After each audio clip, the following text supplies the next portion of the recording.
All right, let's talk about something that's on a lot of people's minds right now: navigating the world of workplace accommodations for anxiety. We're going to break down exactly how you can use the Americans with Disabilities Act, or ADA, to get the support you need. So maybe you've been working from home, you've got a good routine, and your anxiety is manageable. But now you're hearing about a mandatory return to the office, and that idea alone is kicking up a ton of stress. Look, if that's you, you are absolutely not alone. And the great news is there's a real legal framework in place to help you. And that framework is the ADA. It's so important to understand what this is. This isn't about asking for special favors. It's a tool, a really powerful one, designed to make sure you have what you need to be successful at your job without sacrificing your mental health. So here's our game plan for today. First, we're going to tackle the big question: does anxiety even qualify under the ADA? Then we'll get into the nuts and bolts of writing a letter that gets results. After that, we'll talk about where to get the right kind of documentation. And finally, we'll walk through what actually happens after you hit send. Okay, let's dive right into Section 1, Anxiety and the ADA. This is the foundation for everything else. So, does your condition actually qualify? Let's just cut right to the chase. The answer is a clear and simple yes. Conditions like generalized anxiety disorder, PTSD, panic disorder, these are absolutely recognized as qualifying conditions under the law, as long as they meet one key standard. And that standard all comes down to this phrase: substantially limits. Now, this is a legal term, so what does it really mean? It just means that your condition makes a major life activity significantly harder to do. The key word there is harder. It does not mean impossible or that you're completely prevented from doing it. You just have to show that being in the office creates a real significant barrier for you. And this is where it gets really interesting, because look at how broad the definition of a major life activity is. We're talking about things like concentrating, thinking, communicating, and interacting with others. So if the noise of an open office, for example, makes it incredibly hard for you to concentrate, well, that's a substantial limitation. It's all about connecting your anxiety to its impact on these core functions. All right, let's bust a huge myth that stops a lot of people. You do not need to have a formal diagnosis that you've been carrying around for years. Not at all. A licensed professional can evaluate the symptoms you're having right now and provide the documentation you need, even if it's the first time you've sought help. And here's another one that trips people up. What if you're on medication and it's helping? Does that mean you don't qualify? Absolutely not. The ADA is super clear about this.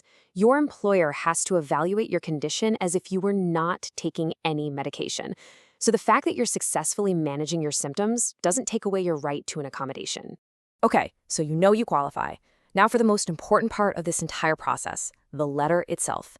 Seriously, a great letter can make this a smooth, easy process, while a weak one can get you nowhere fast. This slide shows you everything you need to know. On the left, you've got a weak letter. Patient has anxiety and requests to work from home. It's vague, right? Now look at the strong letter on the right. It connects a specific problem, the open floor plan, to a specific impact, hypervigilance, and a specific functional limitation, the inability to concentrate. That is exactly what HR needs to see. It gives them a clear, logical reason to say yes. Here's another fantastic example of how to phrase this. You're not just saying, my commute is stressful. You're explaining the consequence. The anticipatory anxiety from the commute impacts your job performance for hours after you arrive. It's specific, it's professional, and it's undeniable. So think of it like a recipe. A strong letter has these 5 key ingredients. You need the clinical assessment, those specific limitations we just talked about, a clear reason why working from home is the solution, your provider's info, and a direct recommendation. You hand your employer a letter with all 5 of these. You're not just asking for something. You're presenting a clear professional case that's legally very hard to argue with. So this all sounds great, but where do you actually get a letter that ticks all these boxes? Let's talk about your options for finding a qualified professional to get this done. This chart breaks it down pretty well. You could go to your own therapist, which is a great place to start. But just be aware, not all therapists are experts in writing these specific kinds of letters. Your primary care doctor is another option, but sometimes their letters for mental health can carry a little less weight. And then you have telehealth specialists who are experts in this, but they will need to do a brand new evaluation with you. Now, I have to give you a really important warning here. Be very wary of any online service that promises or guarantees you an approval letter. A legitimate, credible letter can only come from a real clinical evaluation with a licensed professional.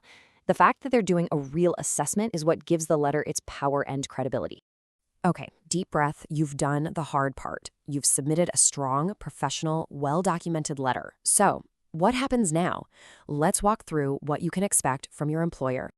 Take a look at these numbers because they should make you feel pretty optimistic. With the strong request, approval is by far the most likely outcome.